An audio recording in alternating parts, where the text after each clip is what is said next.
you've ever read the famous book, The Devil in the White City, about the World's Fair of 1893. All 250 buildings were lit up at night with electricity by Tesla. First time in human history that it ever happened. In the 6 months of the fair, from May 1st, 1893 to November 1st, 1893, 28 million people came to Chicago. That was half the population of the entire United States at the time. They came by horse and buggy and by train. There were no cars, no planes. What did they come to see? We were actually promised an Eiffel Tower by Gustav Eiffel. One twice as tall as the original. We said no. Can you imagine if we had said yes? There's a giant Eiffel Tower on the south side of Chicago. That would be the weirdest thing in the world. We said no. Why? Because a young bridge engineer by the name of George Ferris said, I want to build the first ever Ferris wheel, and we did right here in Chicago at 300 feet tall. It was the tallest structure in Chicago when it made its debut. What else made its debut? Neon lights, patch ruler in the mirror, the washer and dryer, and even the zipper made its debut. Now, ladies, you know what the zipper was originally invented for?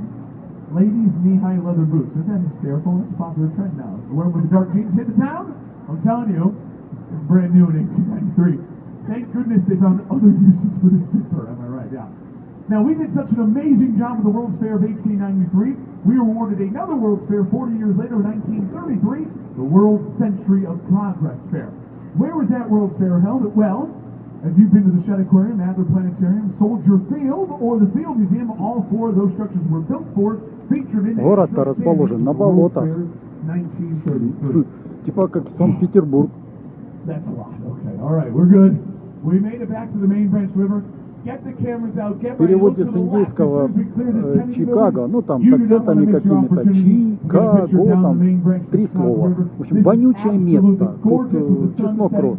Look at the size of the merchandise mart. This building is massive. Now the river really splits the city into a north and a south half. Look at that. Gorgeous. There's a lot more construction going on besides these Kennedy buildings to our left. If you look to the right, we got two new skyscrapers going up. River Point will be complete by the end of 2016, 45 stories tall. At 150 North Riverside will be complete by the end of 2017, 55 stories tall. Currently